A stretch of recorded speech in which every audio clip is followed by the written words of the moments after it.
This is the Average Guy Network, and you have found Home Gadget Geeks, show number 210, recorded on April 16th, 2015.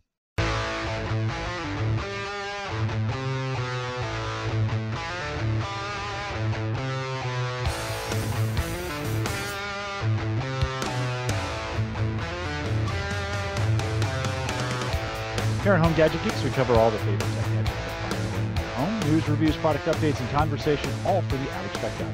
I'm your host, Jim Collison, broadcasting live from the AverageGuy.tv studios here in a very beautiful Bellevue, Nebraska, and we post the show each week with world-class show notes out at the AverageGuy.tv. If you have questions, comments, or contributions, most of you already know how to get those in there. You can contact the show, send me an email, jim@theaverageguy.tv, track me down on Twitter @jcollison, or you can call in those questions. And I got a couple comments this week from you guys. I won't play any of them tonight, but I always appreciate, a lot of times the calls this week were just kind of some updates on stuff. Hey, thanks for doing that.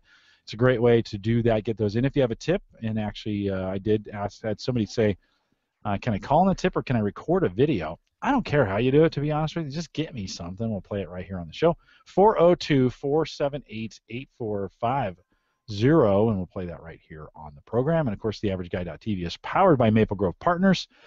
Get secure, reliable, high-speed hosting from people you know, and you know that's Christian, and they've had some amazing uptime as of late. And for more information, visit, and actually really super reasonable prices. You're not going to find web hosting that local with that good of tech support for that price.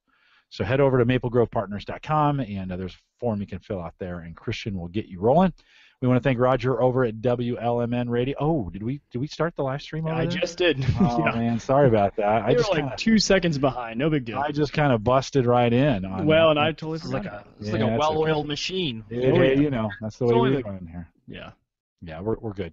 But we want to thank Roger over there at WLM Radio, our second week of broadcasting live, or streaming live out there in Grafton, West Virginia. So we want to say welcome, Grafton, West Virginia, to the podcast. And, of course, Home Gadget Geeks is a part of the Geeks Network. Find the links to this show and many other great podcasts, and we're adding them all the time over at the Geeks Network. All one word, thegeeksnetwork.com. Join us in chat, watch or listen live, and if this is the first time you listen to the program, every Thursday night, 8 p.m. Central, out at theaverageguy.tv/live. We're out here. You can join us. We got a couple guys out there in chat right now, and it's a great way to get in on the program. If you've never done that before, it's a lot of fun, so join us live. Of course, you can watch it on YouTube, listen on Spreaker, and get all the navigation you need, everything, including, everything is over at theaverageguy.tv. All right, we got a busy night tonight, and I want to welcome Mike Weger back. Mike, welcome back. Thanks. Good to be here. It's been a nice week here. I know. Nebraska. A little bit of rain, but yeah, but a few nice days there scattered. Spring in Nebraska, pretty spectacular. It's great to be. Everything's brown, and then it gets green. And then coming in from Clinton, Iowa, my friend Andy Sokolovich. Andy, I imagine Clinton, Iowa is pretty similar too. Pretty nice spring, right? Yeah, it's amazing here. Butterflies are out, flowers are blooming today. I ran through a field and just raised my hands up and soaked in the sunshine. Are alive, right? Yeah, that was good. Didn't you guys do that too? I did. I saw a unicorn too. Actually, we have those here. Yeah. No, it is really nice. Yeah. It's good to be in the Midwest in spring, and of course, good, and we're glad that you've joined us for the podcast and that you listen each and every week. A couple just housekeeping items before we really get rolling in here. One is, and I don't want to leave this till the end because every year Dave McCabe and I do a home server show. We call it kind of the home server show meetup. That's how it started, but we are in our 5th year out in Indianapolis, and we'd love to have you join us if you're thinking about a weekend meetup. Many of these conferences, tech conferences you go to, super expensive. This one will set you back $25 plus whatever it takes for housing and transportation. A lot of guys fly in. We do about 35 or 40 guys and gals. They're invited too. It'd be fine. We have a special deal, a special rate going on the hotel right now. This is in the Holiday Inn Express in Fishers, Indiana. And if you go through, the official link's not out yet. So if you're listening, by the time you're listening to this, Dave should have a post over at Home Server Show. But you want to keep an eye open in both the show notes for this show as well as what's going on at Home Server Show. It is September 11th and 12th. Like I said, we got an $89 rate there in the hotel per night for the weekend if you want to come and stay. Most of the guys come Friday night, stay Saturday night, leave Sunday. And like I said before, about $25. All the tech you can take in a week. We go over to there's a Fry's electronics store across the street, which is great fun. We go over there and spend way too much money. We head across town into the Microsoft store and have a good time over there. It's always fun you've never done something like that before, I'd love to invite you to come out and do that again. September 11th and 12th, giving you plenty of time to be able to join us for the Home Server Show meetup. So that is coming up as well. I'm fired up. I'm going to grab myself a home server this summer and then just come in as the new young, inexperienced Windows home server guy. You should bring it with you, too. All right. Just carry it around with me everywhere I go. Just strap it to my back. That's right. Yeah. Ooh, the backpack home server. That'd be a new trend. I'm going to get a really long spool of Ethernet cord, too, just that spools out the back and I crank it out as I go. Hey, guys, can you step over my cord, please? Thank you very much. Where's your home server? Oh, it's on my back. Yeah. It's real simple to use. It's just very uncomfortable. When you need it, you just pull it out like a blade. I need to keep walking, though, or it loses power. Yes. It's zero energy driven. It doesn't take it. It works off my foot power. Well, that's what's going on. We also want to thank, let's see if I can find the name here. 1 second. Astronomy Fan, who left us a positive review on iTunes. I don't ask for those very often, but every once in a while somebody leaves one. And he said this: pleasant voices covering interesting home tech topics. What's not to like? I recommend. So, Astronomy Fan, we want to thank you for jumping out there. That was just here on April 11th. Left us a review in iTunes. If you want to do that, it's always fun. If you're in iTunes, if you use that as a service, drop us a review if you like the show. If you don't like it, just don't write anything.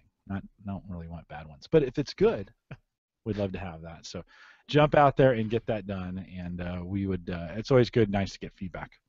Okay, let's jump into topics tonight. We got some great stuff coming up. One of the things I want to start with, and we'll engage all of us here when we get started, is we've talked for the last couple years, 3 or 4 years, maybe about cord cutting, right? That's when you say to the cable company, "Screw you, you're out. I'm now going to do whatever it takes to get my TV in a million different ways, other than having it delivered conveniently all to one place," right? And the thing is, I when I looked at, there's an article I'll put in the show notes from the New York Times, and actually Eric, one of the listeners, Janowski, sent this in. He said from the New York Times, it was, is cord cutting really worth it? And I think that's a good question, although it depends on the region you're in, the cable company you have. And do they bundle the phone with it, and do you take phone? I mean, there's so many factors that go into it, and then you really have to weigh how much you consume, and I'll have a tool for that here at the end. But when I went through my internet, usage, we just use here in Omaha or here in Bellevue, all we do is have cable. I cut all I have is internet. I cut the cable and the phone long ago. We don't have those anymore. A lot of you listening are probably in the same boat. I get pretty good internet service, so I think about 90 some down and 15 or 20 some up, and I get that for about $78 a month here on Cox. Let's just say the national average is about 90 a month. I wonder what you're paying. It'd be interesting to know. Some are paying, I know, a lot more than that. As I looked into the packages here with Cox, I could add a TV package for anything from $25 to $158 per month on that, and about $20 to add the phone. And so the bundle packages is about $200 a month, $2,400 a year. And I thought, could I do? And actually, I do the internet cheaper than that. We subscribe to Netflix, and of course you get Prime, so $100 a year for that. Netflix is another $84 or $85. Is it still $7.99 on Netflix? I haven't even looked at the bill in a while. It's 8 something. 8 something now? Yeah, I don't know. You may be able to be grandfathered into an old price depending on how long you've been with the company. Yeah. So for me, it's still, I see it's still hard to beat, doing it a la carte on the way I consume it. Now, I don't consume any sports channels. I don't consume any of those things. We don't really use Hulu Plus or some of those other offerings. But at Slate.com, and I'll put this link's too long to mention, but there's an article in there that talks about, should I cut the cord cable and decide on streaming services or not? I'll put the link in the show notes. It actually has a calculator, so it has you put in your monthly cable bill. Let me see if I can find this one again. I'm supposed to have it up so I could just go right to it. You put your monthly cable bill in, and then your monthly internet bill minus cable, and then does some calculations for you. And it lists these as the subscribing streaming services: Amazon Prime, Hulu Plus, Netflix, Sling TV, CBS All Access, HBO Now, PlayStation View, Apple's streaming service, NFL Game Rewind, Choice NBA League Pass, MLB TV and the NHL network or Game Center. All of those ranging, all those having annual plans that go somewhere between $99 and $360. That Apple streaming service is $360 a year, and I guess PlayStation View is $600 a year. So that can get a little pricey. Let me ask Apple streaming service hasn't even been released yet. Okay, so they did not know that. So how I guess they're anticipating. Yeah, they're coming out. They're thinking about releasing one this summer, kind of as a Sling TV competitor sort of thing. But as of right now, they do not have any sort of standalone streaming. You can obviously buy stuff through iTunes, but they have no standalone streaming. Yeah, it says expected to offer 25 channels, including ABC, CBS, Fox, and the cost at least $30 a month. Is that pretty accurate, Mike? Yep, that's right around the rumors. So $360 a year when that comes out. Mike, let me throw it over to you first. From a TV consumption standpoint, where are you guys at? We are all Hulu Plus, pretty much. Hulu Plus and Netflix. So like I think I said last week, my apartment complex throws in basic cable as part of our kind of amenity package. So we have basic cable, but we don't even use it. It's never on. I use it to watch maybe some ESPN or some of the March Madness, but other than that, it was all internet, all Hulu Plus. But my wife and I really are still into TV shows. So for us, Hulu Plus is still a must because there's a lot of TV shows that we like to keep up on and keep current on. But I'm in the same boat. If I had to pay for my cable, I would cut it because I don't use it right now. Now, there is the whole aspect, though, of live sports and having a sign-in to someone else's cable or however you do your live sports. So for me, the sports issue is still something. But Sling TV, now that they have ESPN, they're just a few channels away from being the complete solution for me. Sadly, Creighton is who I mainly watch on sports, and they are actually on now I'm going to forget what channel they're on. Fox Sports Midwest, I believe. And so for that, Sling TV does not have them yet, but there's still some hit and miss channels that you can't get. But overall, I think it's definitely worth it to get rid of the cable and just to go with these other options. So Sling TV offers live streaming from ESPN, ESPN2, TNT, TBS, the Food Network, HGTV, Travel Channel, Cartoon Network, Adult Swim, Disney Channel, ABC Family, and CNN. Yeah, it's a great package. And if you have an Xbox, or maybe even without the Xbox, but you can do a free 30-day trial just to see how much you watch it and how much you like it. $240 a year is what Sling is. See, but the difference between Sling TV for us and Hulu is my wife and I are addicted to the on-demand. So we like being able to go back, watch a show when we want to watch it. We don't necessarily care about the live TV aspect because it's still jumping in on random times. You never start right at the top of the hour. So that's the whole reason we don't use our free cable that we have right now is because we like the on-demand. So Sling TV, for me, it works for those times when you want to watch sports. But besides that, I don't think I would even need Sling TV for anything else. Andy, what about you guys? What are you using there in Clinton? Well, I mean, I have 2 children too, so it's a little bit different with us. And we got kind of the whole family approach. And my wife is a stay-at-home mother, and there's some things we do have DirecTV, and it's something for the same reasons like Mike was explaining for a lot of the sports and things that I like to watch. We have the NHL Center Ice is a package that I get every single year so I can watch hockey. Also, I'm from Pennsylvania, and I'm here now in Clinton, Iowa, so a lot of the things that I'll never be able to see the PA sports teams, I make sure I get those packages so I can actually view them here. But I do see that it is a huge dent in our monthly budget, so I can understand. Now, I would like to know how many people have severed the cord and stuck with that and didn't go back and kind of say, maybe I want that stuff back. We're in that boat right now. I mean, we're using. Well, that's not technically true because we're still using when you say completely cut the cord, you mean from the internet as well, or just like no cable? No, cable or satellite. I mean, you've got rid of that and you're cool with it and you don't go back. One of the things that I actually do is when the price comes into question when we do our monthly budget, I give DirecTV a little jingle and I say, hey, listen, I'm looking around at other providers. I'm thinking about just severing the cord altogether. Are you running any specials? What can you do? And of course, they're looking to retain you as a customer. So then they say, well, let me tell you what we can offer you now. We'll cut your bill in half and da-da-da. So we kind of do that every quarter to see what's out there and if they're going to flex. Because if you just sit back and start paying every single month what they're asking, I think you're doing yourself an injustice. Go out there and try to fight for your right to party with cable. But, yeah, it's huge, man. That's a huge chunk of our monthly budget is just on that stuff. And we still have a house phone too, mainly because of the kids. Some of our babysitters don't have cell phones, so we want to make sure they have a chance to use that. We had voice over IP, so for 15 years I've had a voice over IP and paid maybe $5 a month for my phone. Yeah. And I don't know, 4 years ago, maybe 3, we got my daughter's cell phone. She was the last one, and that was the requirements, and we ditched that. So we're completely off phone, and then just the internet service. We use Netflix. We've been getting more into Prime, or I've been watching more Prime movies. It's not great. It's okay. We still DVR some stuff that's satellite, using Windows 7, Windows Media Center, DVR those in. I got some bad. I actually put the antennas in the attic to try and protect them, and then we put some new shingles on. I think they're super thick, and it's sometimes it works and sometimes it doesn't. I've tempted. Cox has a plan for $20 to get all the local channels, and that's kind of what we really need, anyways.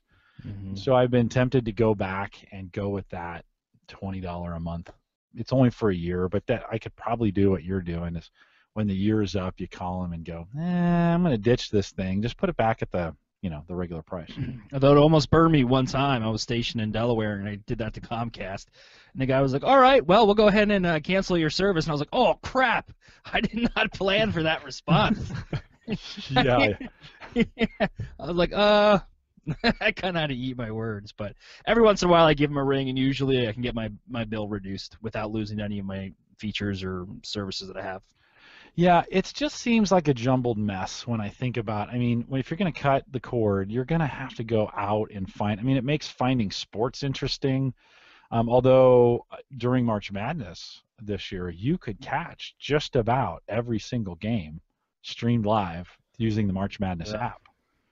And I watched a ton of them. At one point, I had 4 screens going on down here during the first week. And so that was TBS, CBS, whatever else they were broadcasting on. I didn't care. I was able to stream them on different computers here. So, Mike, do you see as well that the major networks? CBS has an all-access pass now that you can get, and you can watch whenever you want. It's like that DVR type deal.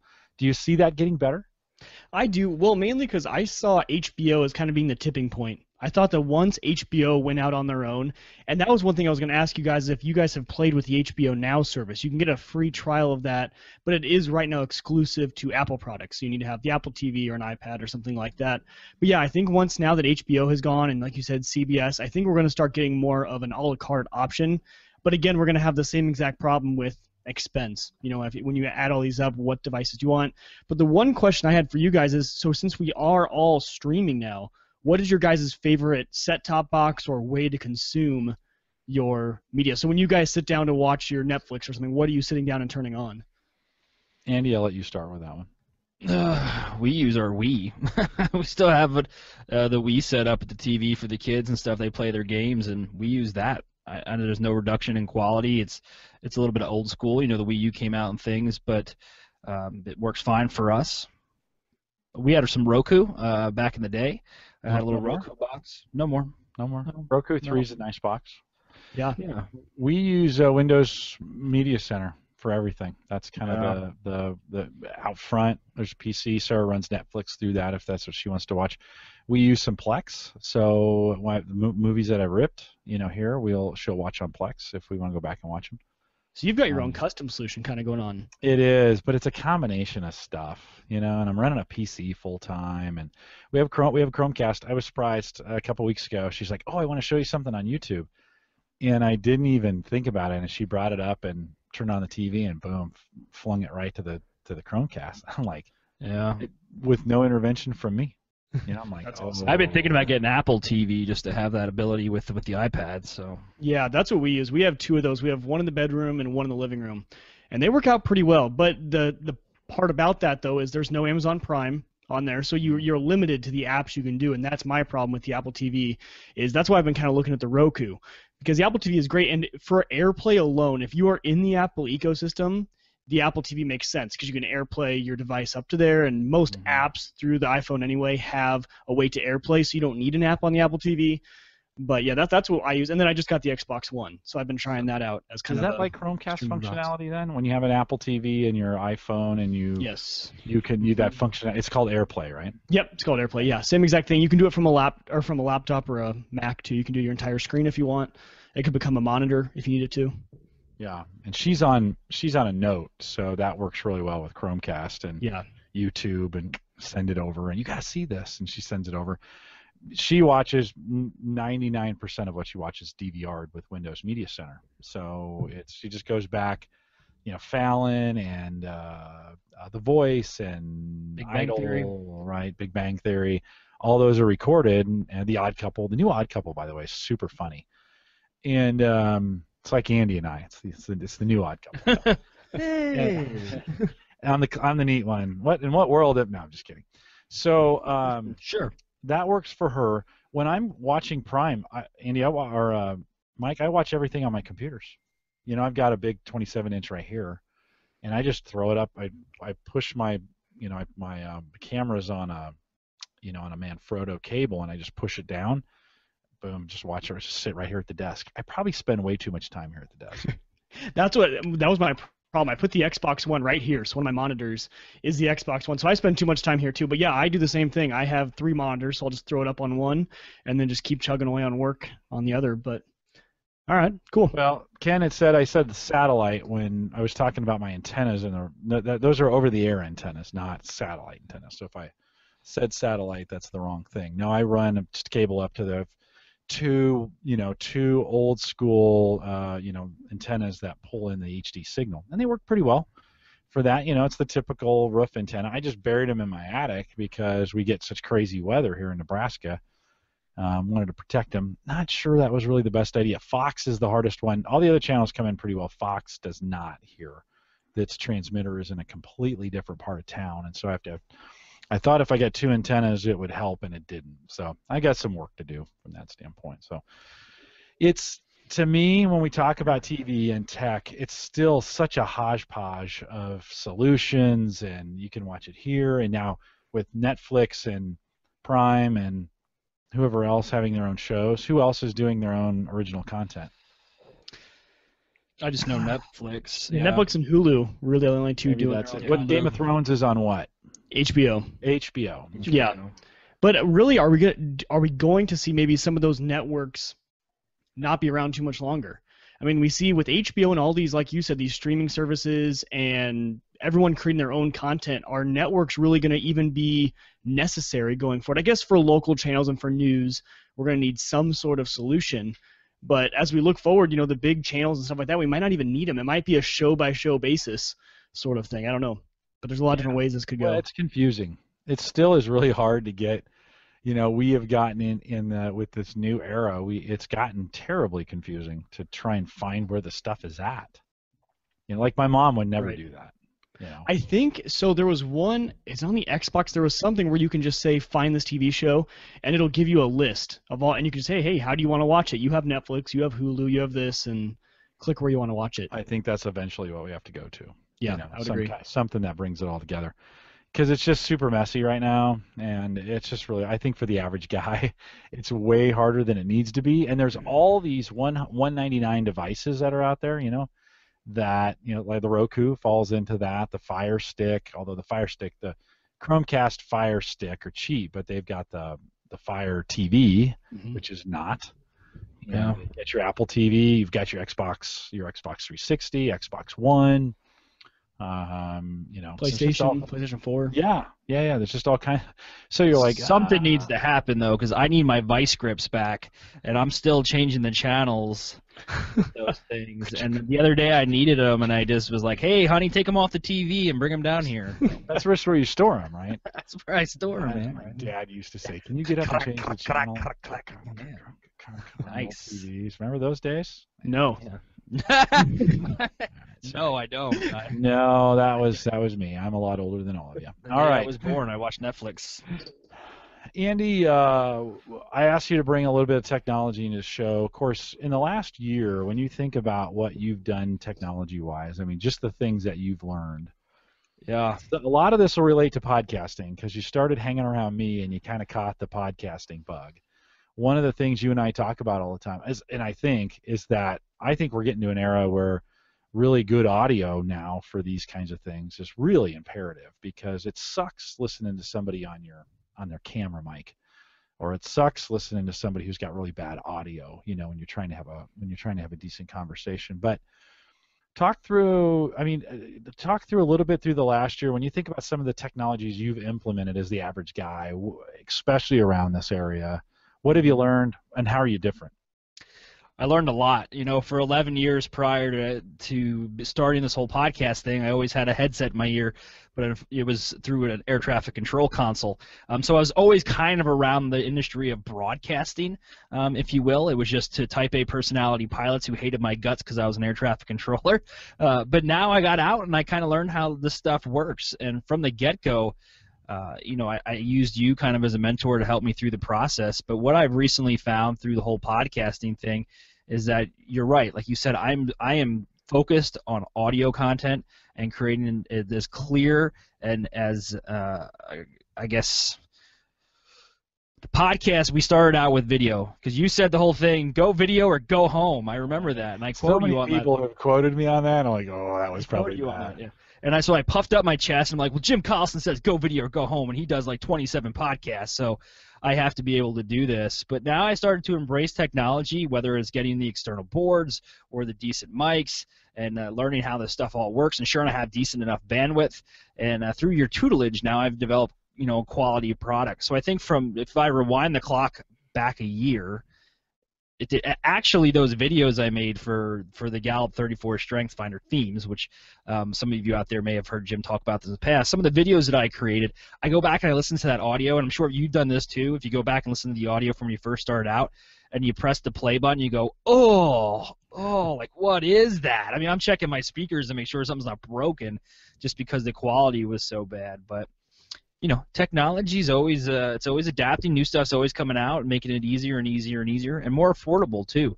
The setup you helped me with was what I think I spent $200. Yeah, and most of that's in the arm. To be honest with you, right? I mean, the microphones are well, in this case, the microphones are 60, and I think it's a minimum an ATR 2100 or AT 2005. We talk about this all the time on Saturday mornings over at Ask the Podcast Coach, but. Mm-hmm. I'm really kind of under the I'm becoming an evangelist for I think everyone should have a really good mic on their computer, because the stuff you get even the Mac stuff isn't great when we think about the microphones that come on a laptop, right? Oh, I totally agree. Yeah, no, I'm thinking about actually giving these out as Christmas gifts this year, just to anyone that I've ever done any sort of Skyping, FaceTiming with. Here's an ATR. I'll show you how to use it. Yeah, you might want to get your wife something different than a microphone, though. You probably be sleeping on the couch. That whole no cord, no power. There's no power cord though. There is technically no power. So, but no, actually, I got her one, so she's all good. She's got her own. Yeah, she's got her own. She wanted a blue pop filter, so she's got. You should bedazzle it. Put some gems on it. Make it sparkly. She's like a very country girl, not very bedazzled though. She's very. She's pretty. Steak and potatoes. Yeah, I was going to say, she's pretty practical. Yeah, a little Tapatio on it. There you go. I got lucky on that one. I married up. Yeah, so that's one of the things I think about a lot, and when we think about communication, is just improving the sound quality, right? And then, with the advent of the Logitech C920, C910, C920, the prices on those have been around $65, and so you can have a pretty nice camera, a pretty nice mic. And you don't need the arm. I mean, we all do this here just because it's kind of the stuff we do. But when we do podcasting, I just have them set that on the table right in front of me, and that works out well. It really does change the equation when you think about good sound, because there's, you've been on that conference call where the sound is bad. Man, 45 minutes, maybe not even that, 30 minutes into it, you've got kind of ear fatigue from listening to a really bad connection. And so, I think it gets pretty necessary to have some good sound. Andy, anything what from other equipment that you've used over the last year when you think about this journey you've taken that you just kind of come to rely on? No. you asked Mike, we're good? Yeah, I mean, no. I mean, what I always, I was on the show before, and I'm not a huge consumer of electronics. I have a lot of things that I use in my marketing business. I have a lot of cool apps. My iPad is really, I create a lot of content for different clients just with that. So for me, simplicity is key. I don't really delve too deep into how it all works. I just like the end use and how I can apply it. But technology's kind of been, when you talk about communication and how far technology has come, in 2006 and in 2008, I was deployed in Iraq and my wife was deployed in Iraq. And if it wasn't for the advent of things such as Skype, I would never be able to talk to my wife. Just look how far we've come. I mean, you look back at my grandfather and all the letters he had, and even when you look at Desert Storm, and then I deploy to Iraq, I'm actively getting shot at, and I'm in a bunker talking to my wife on Skype. Like, how awesome is that? That's so neat, and that's why I love what you guys do, and I love how you teach people how to embrace technology, because every time I sit down and listen to the show, or every time I open up my iPad, or I cringe when I see the price tag on a new Apple product, I think about that was for you, Mike. All right. Think about the stuff that's out there and the way it allows us to communicate. I interview people from South Africa and Pakistan. And to me, that's neat, and that's what I love about tech, and that's what I kind of geek out over is the opportunity and the permission to just do really, really cool stuff. Yeah, and you've taken with your podcast, by the way, unleashedstrengths.com, if you want to listen to that. Your podcast has been very international. I mean, you have really reached. You just mentioned a few countries there: South Africa, Pakistan, France, right? France. What's her first name from France? Hardy? Florence. No. Florence. Yeah. And so you have gone international. I started your video. You've gone back to Skype only, which I think has made things a little bit easier. Which was a tech hurdle, and not so much on my end, but we decided to go audio only and got away from the Google Hangouts, only because there was always a huge learning curve, more so with the people that I was interviewing and allowing them to get it set up, because we're from all different generations focused on one topic, and that was strengths-based development. But yeah, so I went back to audio only. So, Chad, I think you posed this question in the show notes: is the increase in tech-based communication dissolving the important skill of direct person-to-person social engagement? Was that you, Andy, that put that? That was me. Yeah, this conversation came up the other day. I was talking with a gentleman who was a little bit older than me, probably in his 40s, and he had just made the comment about technology and the introduction of social media and all this great opportunity it is to communicate with each other on a very, very broad scale. But his concern was, is it now kind of depleting or dissolving the natural talent and ability of those who can just want to communicate one-on-one? Physical communication, two guys shake hands and they sit down and they have a conversation. In his opinion, he's feeling that those from my generation and younger than me, so 30 and under, are kind of losing that ability to just communicate verbally with others and get their point across without having to do like an emoticon or some kind of chat, and and looking at their phone. So yeah, that question was posed and I replied with my response, and I just want to know what you guys think. Mike, what do you think? I could not agree more. Just being in the whole college sphere for the past, 5 years, when you look at people going into interviews or meeting professors, meeting people around the community, people can't even keep eye contact anymore, or they can't not look at their phone, or there's just certain things that we're actually having classes and seminars now in college on how to have conversations with people again. It's like we're learning how to talk again, like we did when we were 4 years old, because we've lost the ability to go into an interview, and I'll just use the interview as an example. Go into an interview, look them in the eye, and have a conversation for half an hour. And Jim, I don't know, since you deal with kids like me on an everyday basis, if that's true or not, but it's something that my mom always instilled in me, I guess, is just being able to, have a conversation with an adult and look them in the eye. So I'm really glad she did, because as much of a tech buff as I am, if she hadn't done that, I probably wouldn't be able to go in there and have that sort of conversation. But when I see kids around, you should just see the college campus now. The college campus has completely changed. Conversations are not having between, in real life. They are. People are hanging out, but people are hanging out on their phones or their devices. And it's okay. There's goods and there's a lot of good things that have come out of it, like Andy said, the whole being able to communicate with people around the world, but we do really need to focus and worry about the kind of ADD culture we're creating with all of this. First of all, just having technology always in our hand, and then just communicating with people always via text or always via some sort of electronic means. It's a little bit dangerous, I think. But maybe So that's because I'm around it every day. So Mike, I'm not in college. Those days are behind me. But so do you still join fraternities, or is it a Facebook group? Right. Do you get like hazed Well, are you on talking about Facebook? me, or are you talking about like the popular people? No, Like I'm just- hazed or memed. Yeah. I'm just joking, but Yeah. you had some really good points, and I agree with that stuff. And yeah, what do you think, Jim? You know, I don't think it's a millennial problem. I think it's I walk around work and I work with more than just millennials, and I see plenty of people with buried in their phones. I was in a meeting, so a manager meeting, and you know, we're most of the managers, you know, we're probably 25 to 45. Let's say that's kind of the age range of the managers. There's 12 of us, one video conference. And my boss was coming in from another location and was listening over some some microphones and stuff. And we're all in there with our laptops, and she's talking and we're all typing. I mean, all of us are typing, and we're not taking notes, right? That's not what's going on here. We're doing other work. And she goes, hey guys, could we close lids? And she's like, man, I had no idea how bad this is when you're watching it from a camera and hearing all the clickety-clack of of 12 people typing on their laptops. And so I don't know if this lack of attention I would necessarily only say is in your age group, or the millennials, if we want to call it that. I think overall we've gotten hyper connected, right? And so I even find myself feeling bad if I don't get back to somebody on Facebook within, well, the time I see it. You know, there's no, that. Yeah, it's exactly, Andy. Well, how many times have you pinged me at work and I've gotten right back to you, right? I mean, think about that. I am super connected. I'm a 47-year-old who's super connected or hyper connected.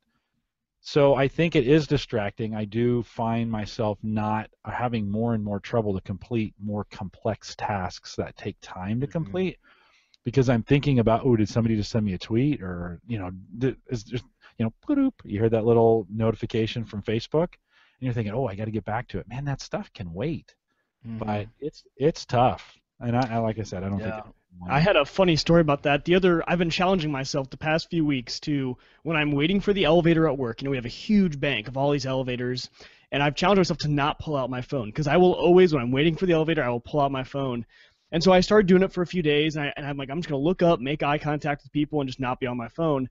And sure enough, 4 days later, I look up, and it's the CEO of the company who's also not on his phone, making eye contact. I'm like, man, it's one of those things. I'm like, all right, so maybe it's a good thing that I'm not looking down at my phone. But I looked around when you do that, and like 90% of people are checking their phone or doing some sort of thing like that. And it's interesting. It's not a bad thing necessarily. Who knows what they're doing on the phone, but there's something to be said about still that eye contact, face-to-face communication that says a lot about people. I will disagree in one area, not really disagree with you guys, but this premise is that I don't think this has to necessarily make us worse at personal communication, because what are the three of us doing right now, right? We're having a conversation, we're making eye contact through video, we're recording it, which I think is just awesome, that the fact that we can do it this way, which is pretty amazing. But I do, and I insist that almost all of my meetings be done via video at a minimum, right? Or face to face. So I don't like phone. I'll do it if I have to, but I insist to get that in. If people are like, the other thing that drives me mad is when people try to have meetings over email. You're like, oh, that's an instant recipe for screw up. You want to mess something up, you want to mess up a relationship, just have an email conversation. So I really drive those conversations back to, hey, can you just step into my office for a few minutes? Let's spend 5 minutes talking about this instead of 2 days emailing about it, right? So that's another thing I've done. So I don't know. I would say, has it made it so we can engage? I force the engagement now to make it happen. So I don't know. Does that change anything? No, you always say know your audience. And I think that applies to this concept too. I mean, it's some tech discipline. Know your audience. I mean, if you're sitting there and you're addressing, or you're in a conference room full of individuals who are, 55 plus, and they're all sitting there with their legal pad and their pen in hand, and you're sitting there typing away. It's just the perception sometimes that you're not listening, you're not paying attention. So know your audience. I think that's what it boils down to. And that was my response to this gentleman, is that he may just have had some bad experiences with individuals who he interpreted as not paying attention to what he was saying, yet they were doing their own thing. But know your audience, know who you're working with. What did we do before we had cell phones to mess around with when we were bored? Right. What happened? You know, Thumb wrestling. You look Thumb around. That's when you would pull the magazines off the rack at the grocery store, right? Yeah. Alan Oliver says, this is why I like board games. I can usually convince people to sit down and play a turn, or have play a fun game, which usually gets them to focus for a while and usually converse during the game. Yeah. So yeah, I mean that's a great family thing to do. Is like the other thing we do at dinner. I've mentioned this before, but we've gotten a lot of new listeners lately. We play this game called Phone Jenga, right? And so you sit down at dinner and everybody puts their phone, stacks the phones up in the middle of the table, and the first one to touch their phone buys dinner. Nice. I like that. Yeah, well, nobody wants to pay for it. I mean, especially my kids, right? They don't want to pay for dinner. It's expensive when we all go out. So that keeps them, and you know, we're serious and not serious. But what I've been surprised with is how often now when we go to dinner, they look at me and they go, "Are we doing phone Jenga?" And I wasn't even thinking about it, and we just throw phones in the middle of the table and stack them up. And it's kind of fun. There's 7 of us, and then we have Phil's wife, so 8. John might bring his girlfriend 9, and so we have 9 phones stacked. Think about the money, stacked in the middle of the table. How many times have you lost a phone Jenga? Every single time. I figured that. By default, like no one actually lost, but they just give the bill to you at the end, or they know I'm paying the bill. Dad. But the kids respect that. I've been super surprised. They don't try to, oh, just for a second or whatever. And if somebody grabs the phone, they're like, oh, you're paying. Now that never happens. But the spirit of it's there, right? Which is like, it actually does improve our conversation that we have during dinner. Too many times up in our dining room up here, Sammy's on her phone, Tim's on his, I'm on mine, Sarah's on hers, and we'll eat dinner in 10 minutes, 15 minutes, and not even talk, and it's like, all right, I gotta go. Wow. So that part I think could be a problem. Yeah. All right, so some good discussion there, Mike. Let's dig in a little bit. We'll bring it back on some tech stuff. Looks like Number26. I don't know anything about this. Talk about this bank. Yeah, so Number26 is kind of a new startup bank, and they're just for German and Austrian customers, but they're entirely online. So you apply online, you fill out your bank account online, everything is done through an app on the phone. So its cost is free, so it's a free checking, free savings account, and they give you a MasterCard to use. And pretty much they're trying to kind of revolutionize the banking industry and say, hey, we can eliminate a lot of the overhead costs that banks have by offering, obviously they're not going to be a complex bank, they're not going to do a lot of investing or have any sort of, I don't even think they're doing home mortgages as of now. But if they eliminate all those, they can offer a very simple and affordable for them checking and saving solution. And they actually just raised $10.6 million. So they had another round of investing. And the interesting part to me was that they didn't do any fundraising. They didn't go out and try and grab people to invest. All of the investments have been from people coming to them saying, hey, this is a great idea, and they're just throwing money at them. So $10.6 million, all non-solicited fundraising, which I thought was really cool. But just and kind of a cool way to think about banking. I kind of already think of my bank as that because I do it all online. I don't think I've been to a branch. Actually, that's a lie. I just went into switch over when Hannah and I got married. But besides that, I haven't been to a branch in forever. I can deposit my checks through my phone.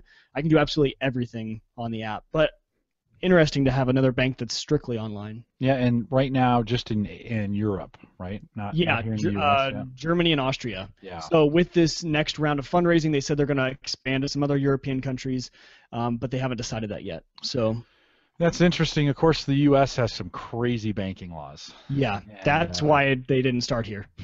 Yeah, it is tough to bank here. Although the European Union isn't known for its progressiveness either. So right, it's like the bankers from Mary Poppins. That's how the EU does business. It's a little scary, but interesting.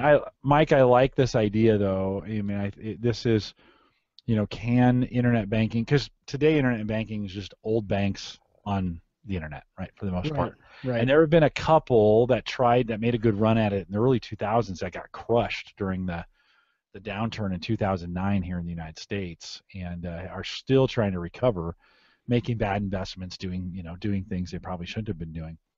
So pretty much everyone ran back to their local banks for the most part. And there's not in the U.S. There's a handful. I mean, the big banks are big: Bank of America, Chase, Wells Fargo, those Bank of the West. And then you still can. I mean, we have a credit union where I work at Gallup, but it's interesting, this idea. I just don't know how many people, especially Americans, will switch to an internet bank. Well, that's what I was Don't wondering. you think that's a hurdle? Yeah, that's what I was kind of wondering what you guys thought. But then I started to think of all of the other industries that have tried going completely online. You have Esurance for insurance. They're the whole, we save all our money because we don't have the brick and mortar locations and stuff like that. And people have said, okay, and insurance is kind of a big deal too. But with banking, it's a whole nother thing you got to think about. And especially if they're not going to offer all of your solutions, that means you still have to go to a traditional bank. You just might have part of your banking done all online. Yeah, and it's interesting. I think we have a better chance of these all online or completely internet services having an impact on cost and pricing for brick and mortar. And so I think Esurance has an effect on AARP, right? So now AARP, they start changing. They bring some efficiencies in. That starts changing Prudential, because of competition. And so what happens is the brick and mortar go more online, and then the online folks maybe begin to feel the pressure from their customers, say, we'd really like a location. So in some locations like Los Angeles, they might open a branch, right? They might give into pressure to open a branch. I see a lot of those kind of things happening when it comes to this. It's like, oh, hey, another revenue stream. Actually have a location where people can show up. Right. And they forget their roots or completely online. Don't you kind of see that happening sometimes? Yeah, no, definitely. I definitely see that. So fairly interesting, idea. I think it's something to watch from a tech perspective. I think what's even more interesting is what's coming this year with Apple Pay and all the other pay systems, right? When we think about those, and I haven't even figured it out yet. So I need to. I still swiping my card. Okay. See, I love it. I'm a huge, wherever I can use Apple Pay, I find myself going to Subway for lunch just so I can use Apple Pay because it's still fun to me and interesting. But I use Apple Pay all the time. Funny thing, one little tidbit I did learn, if you guys are using Apple Pay or any other sort of digital wallet, Google Wallet, anything like that, I just got an American Express. My wife and I got one of those, and I was reading through the card member agreement because I'm a law nerd, and I was reading through it, and I noticed that in some little fine print, it says that if you use this card as part of a digital wallet or with Apple Pay or anything like that, you might not get some of your 2x reward points at a gas station or 3x rewards on travel because they can't technically, it's a whole different system and they can't track where it came from or what you actually spent it on as well as they can when you swipe the card. So just one little tangent I want to throw out there for you guys using those cards in a digital wallet is you might not be getting the rewards if that's what you guys are going for. So yeah, something to look I just into. like that you read the fine print, man. That's awesome. Yeah. I'm usually like, where's my card? What all this crap? Why do they put all this stuff in here? Tree killers. Well, when you go to law school, you find out, there's a lot of things I can argue with and read through and cross out and initial and say, I never agreed to that. And it's a lot of fun. Yeah, it's a good skill to You have. I become can't corrupted. claim ignorance forever. Yeah. You're jaded, though, because you think everything's an argument. So, which doesn't make my wife very happy, probably. Yeah, you might want to. Already, you told us you went to a bank, opened up a joint account. You got a credit card, both your names, so you may want to watch yourself, bro. Yeah, we're going down a slippery slope fast. It's been 3 months, so. You say some conversations. You say, "Oh, strike that." Yeah. Yeah. No, I don't. I'm not. Oh, really? Okay. No. Yeah. I object. Yeah, I do say that. I'll just sometimes I stand up at work and then I realize I'm not. I just sit back down. Nice. Okay, never mind. You guys keep going. So another technology, maybe a little more applicable to what I do from an athletic standpoint. So new treadmills our new treadmill tech provides more realistic running. Talk a little bit about that. Yeah, so they have this new treadmill company is coming out with Sonar that is in the treadmill that kind of senses where you are on the belt. So the whole idea for them is when you are running outside, you don't have to press a button to run faster or press a button to run slower. You just do it. So on this new treadmill, the technology tracks where you are on the belt, so if you start to run faster and get towards the front, it'll actually speed up the belt to get you back towards the middle. So it's an auto-sensing sort of just run at whatever pace you want to run at, and we will take care of the whole pace of the treadmill. So something I found interesting, I knew you would too, because for me, I love running on a treadmill. I think it's fantastic, but that is the one downside, is always having to tap the button up and down. So. Yeah, no, very cool. So the Sonar is set up behind the treadmill and aimed at the runner's back, just between the shoulder blades. And when the runner is in the middle of running belt, measured from front to back, the speed of the treadmill stays the same. If the Sonar senses that the runner is moving farther away, that means the runner is picking up speed. The Sonar microcontroller sends a signal to the treadmill to speed up the belt in varying increments of speed. The speed is increased until the runner returns to the middle of the belt. See, and this is the type of technology that I love seeing, where it's not technology that's I don't know, it's just technology. They're using it in a cool way. So we're still getting our physical exercise, but it's helping us become more fit or a more enjoyable exercise experience. I love that type of technology. Same sort of thing as the fitness bands that we've talked about a lot on the show. Is I love that type of technology. One of the What things I want to know. Oh, go ahead. Oh, go ahead, Andy. What I want to know is can you still hang clothes on it? Can you still drape your laundry over it when you decide that you're never going to run laundry, and then it turns on a heater.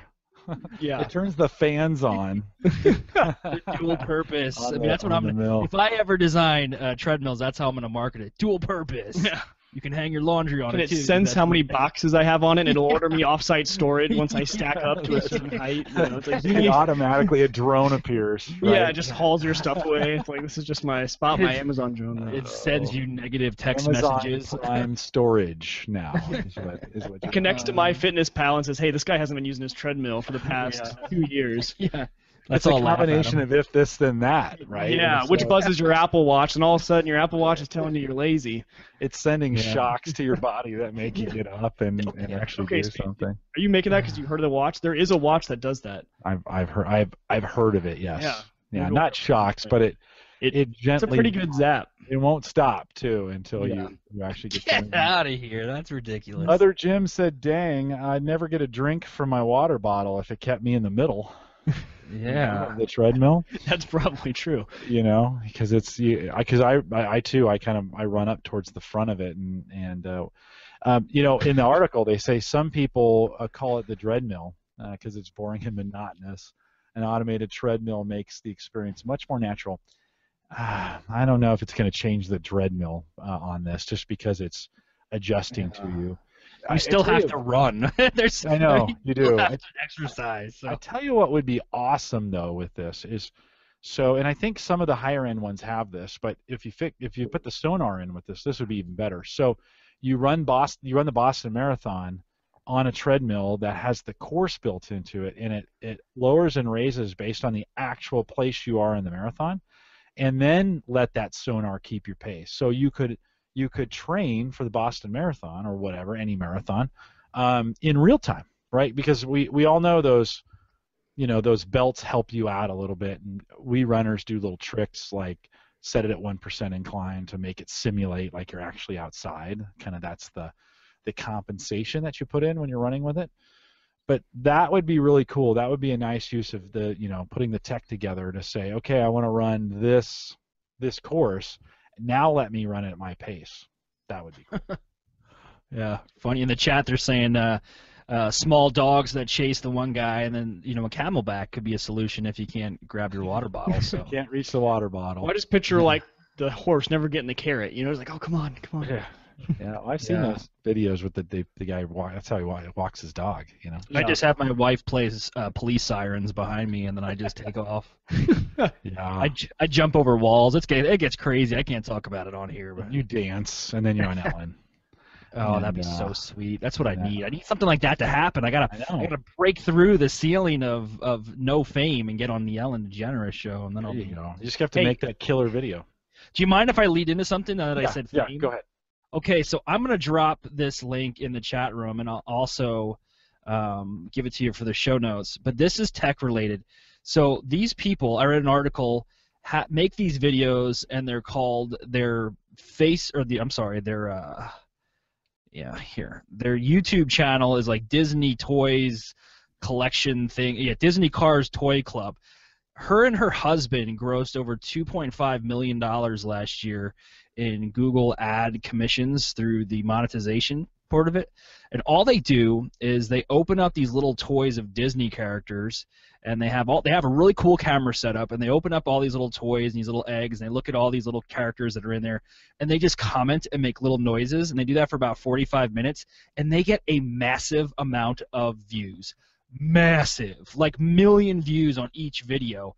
And it's so crazy, but my daughter is glued to it. She wants to watch it all the time. And I'm thinking, why am I busting my back trying to run businesses and all I got to get is a sweet camera and some Easter eggs? Some Play-Doh. Yeah, all they do is open it up, watch a video. They go, "Oh, look, it's the Incredible Hulk." Oh, and that's all they do, and they garner some massive attention, but that's the other beautiful thing about technology is, like, look what people are doing to make money, and it's so darn cool. No, yeah, and there's just some super creative ways. And, you know, for every story like this, how many stories are there people who did try something super creative and completely failed? It didn't go anywhere. Yeah. Home Gadget Geeks podcast. So, but I just thought it was cool, man, because I always look at that, and it's like my motivator. So when I wake up in the morning, I'm like, all right, today's the day. I'm going to do something really amazing. And then I sit down and watch a Play-Doh video and go, man, it doesn't matter what I do. I just got to, Sure makes you feel that way, though, doesn't it? You know, Mike, we spend all this time creating all this content. Or all this time going to school. You know. Yeah. Sucker. Yeah. Make Play-Doh videos. Right. Think of how much Play-Doh you could have bought with that law degree. Great university. Yeah. Right. You robbed me. It is weird when you think about, you know, I was watching some videos of them chopping trees down, and some of those have like 1 million views. It's like, really? Yeah. Well, obviously I'm out there watching them. So. And you've watched them 1 million times. I like watching tree. What I really like are the automatic tree, not the ones that cut the tree down, but the ones that saw them up and then split the logs automatically. You know, big cutters. I don't know why I like watching that, but I do. I don't know.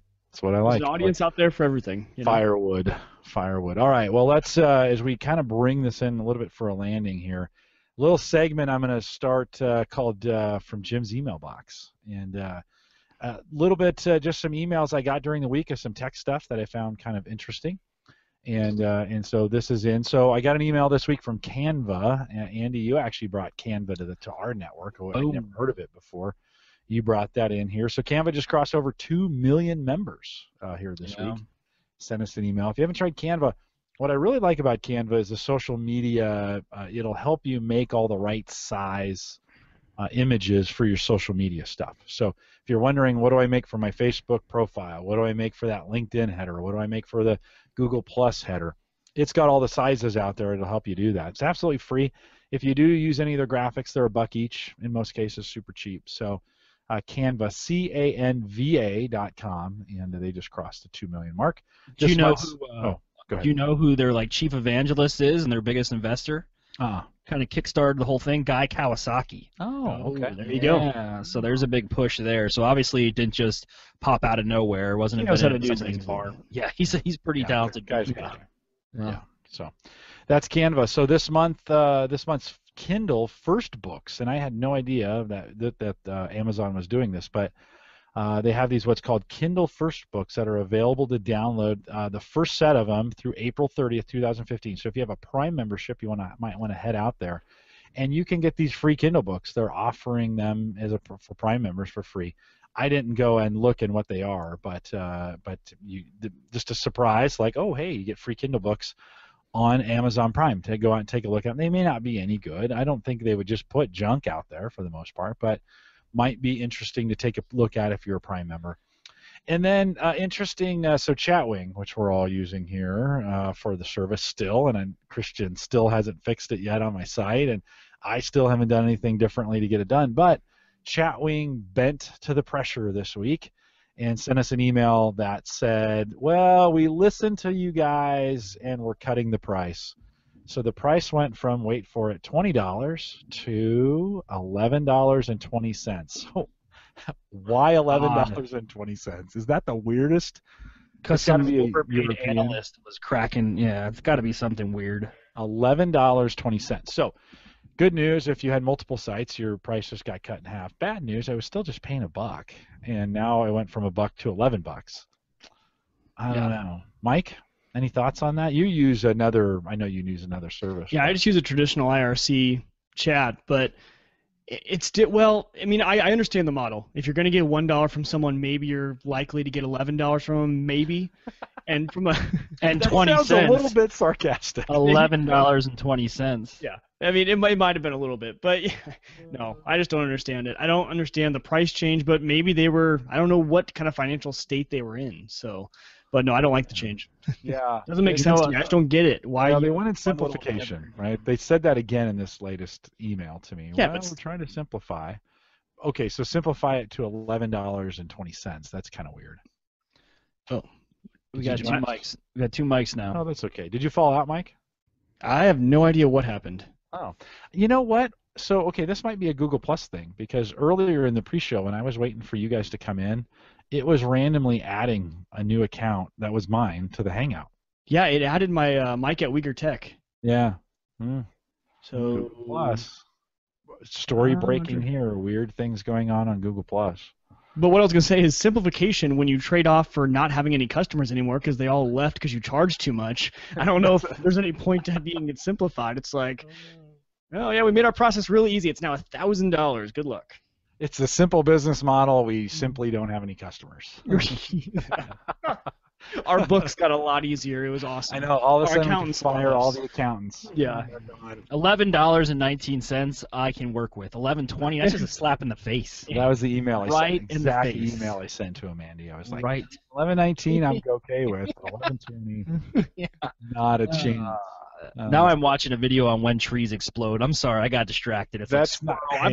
I'm still watching the Play-Doh video. I'm still watching Hulk smash things. So It's YouTube binging, or YouTube surfing. That is one night I spent 3 hours watching sports videos. yeah.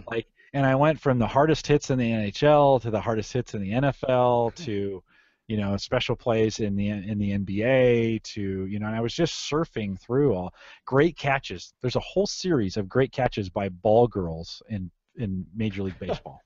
And you watched a whole hour of it. Yeah, of course I did. It was I've awesome. done that same thing too. oh, here comes another one. I bet she catches it. Let me, yeah. I give you $5 if she catches it. Yeah. What's crazy is some of these videos. I mean, the catches these both bad guys and gals make are spectacular. It was just like, and I was like, wow, I'm gonna watch another one. You watch another one. Pretty soon it's like 1 a.m. You're like, oh crap, I better go to bed. So lots of good YouTube, lots of good stuff to watch on YouTube and YouTube surfing, so it can get the best of you as well. Guys, anything else before I kind of wrap this up? No, I wish I had more technology to bring to your show, Jim. I just bring the raw humor and humor videos. is all we're looking for, Andy. It's all. I introduced you to Play-Doh videos, so suckers! Just give me an entire evening of things to do. Boom, boom. That just happened. The post show is going to be just Play-Doh videos. Yeah. That's all it's going to be. Yeah.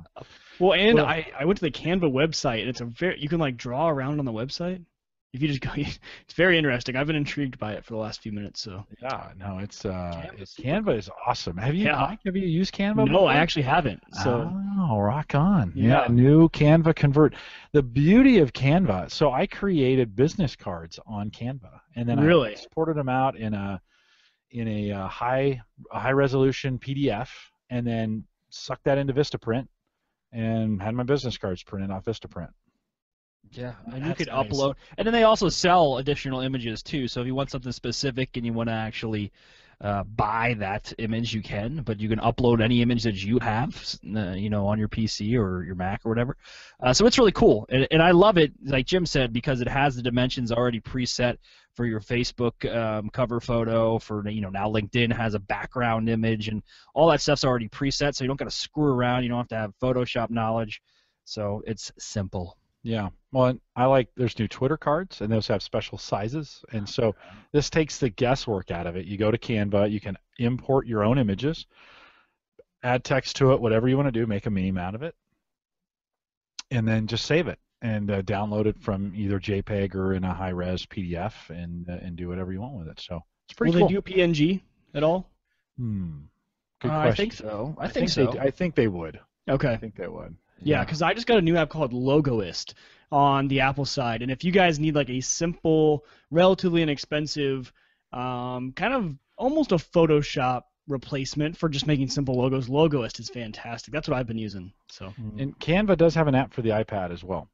Oh, Yeah, I'm gonna grab that. Yeah, I might want to take a peek at that one. Yeah, we just introduced you to Canva, Mike, and it's on the iPad. I don't know if you know anything about Apple products, but we'll No, tell me more. What is this Checked app? out the new iPad? It's brand new. All right, last thing I gotta say before we close this out. I was watching River Monsters the other day, and after the show was over, they introduced like the video production team. Their name is called Kiss My Pixel, and I thought that was pretty cool. I thought that was pretty kind of unique. tech related. That's good. That's kind of tech. Yeah, I throw it out there when You said You said Pixel. you only wanted comedy, Jim. So I know, I did. Not sure what I was asking for. yeah. told you. No, give me Andy, always good to have you on the show. Thanks for coming back. And Thanks for having me. What do we do, Mike? Thanks for coming out tonight as well. We want to remind everyone if you're going to take advantage of the Amazon, if you're buying an Amazon and you want to take advantage of the Average Guy Tech Scholarship Fund, you can do that out at theaverageguy.tv/Amazon. And of course, we have one for Canada as well, theaverageguy.tv/AmazonCA. If you're in Canada, don't use a Canadian one in the U.S. and don't use the U.S. one in Canada. They don't work. Okay, so make sure you get your country straight, you Canadians, and we'd like you to use those if you can. Of course, those proceeds here in the U.S. If you're interested in testing, am I ready to say this? No, I'll put this out in the email. But if you're wanting to purchase something and try it for us and write about it or come on the show and talk about it, just let me know. I'll buy it for you. We'll ship it to you. You try it out. You test it. You write about it. And then you get to keep it. It's pretty cool. That's how we use the Average Guy Tech Scholarship Fund. We appreciate you guys using it. That helps support that, and we'd love to have you do it as well. And I've been continuing to get some vendors now that have been after the Kingston one. I had the guys at what did I say? Tech Armor? Yeah. Is that what I said?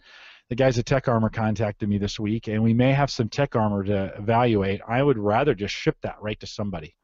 And so I should probably just start creating a team of people who will take these kinds of things, 1 or 2 or 3 people, and do some evaluation around them. So if you're interested in doing something like that, let me know. Send me an email, jim@theaverageguy.tv.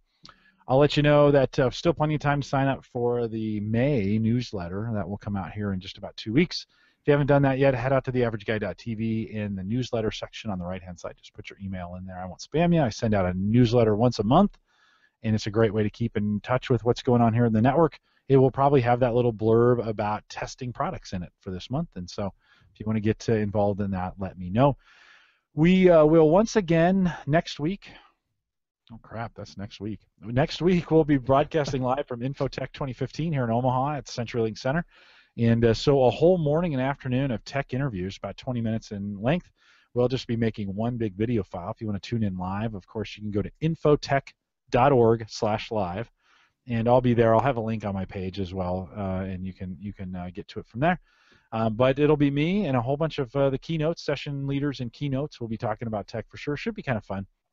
I understand a lot of you guys can't make it during the day, so we record all those, and I'll have those in a special folder out at theaverageguy.tv. If you want to, that's a lot. I do 16 interviews in 2 days, and it's a lot of video, but some very, very interesting stuff. I find it interesting, anyways. You might as well. Watch for those coming up. Just a reminder about the Home Server Show meetup going on in Indianapolis, September 11th and 12th. Don't forget about that. We'll have a link to that here in a little bit. And with that, I'll invite you to Ask the Podcast Coach Saturday mornings. That's probably the most fun podcast that I do. Saturday mornings, 9:30 Central, 10:30 Eastern, out at AskThePodcastCoach.com. This week, if you're a podcaster, aspiring podcaster, or you're just interested in podcasting, this week, Dave Jackson, fresh back from NAB and the New Media Expo. So I'm sure I'll have to listen to Dave ramble on about that for the whole show. But it'll be fun. Dave rambles? No. Just like any other podcaster, right? We can't get enough of our own voice. And so solo show. If you're interested, that's why he does this show. That's why I do a solo show for an hour. Yeah, how is open mic night going? It's going great. I having a guest on here in 2 weeks, and it's going well. Love it. Good. Again, if you're interested in Apple and only Apple from that standpoint, yeah, head over open mic night. We'll get you there. omnpodcast.com. We'll get you there. And you can listen to that. Mike is live on Tuesday nights, 9 p.m. Central. And I'm sorry, 7 p.m. Central, 9. I can't get 9 p.m. or 8 p.m. Eastern, 5 p.m. Pacific. So. Thank you. Yeah, 7 p.m. Central, 8 yeah. p.m. Eastern, out at OMN Podcast. I want to thank Roger for streaming us live there in Grafton, West Virginia. That's pretty. I'd love to hear from somebody from Grafton. Just send me an email. Yeah. Yeah. Jim at theaverageguy.tv. All one word, theaverageguy.tv. Send me a note. All you got to say is I'm listening from Grafton. And we just like to hear if, and then maybe let me know when. Like, did you hear it live or did you listen to it during the replay? Some of those kinds of things. And we'd like to hear from you as well. We're back here every Thursday night, 8 p.m. Central, 9 Eastern, out at theaverageguy.tv live. If you want to join us, it'd be great to have you. For those of you listening live, we'll thank the audience that hung out with us. Some good chat tonight. But if you're listening live, stay around for the post show. Good night, everybody.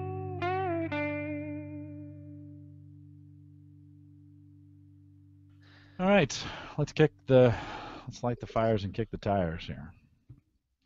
April 16th. All right, day after tax day.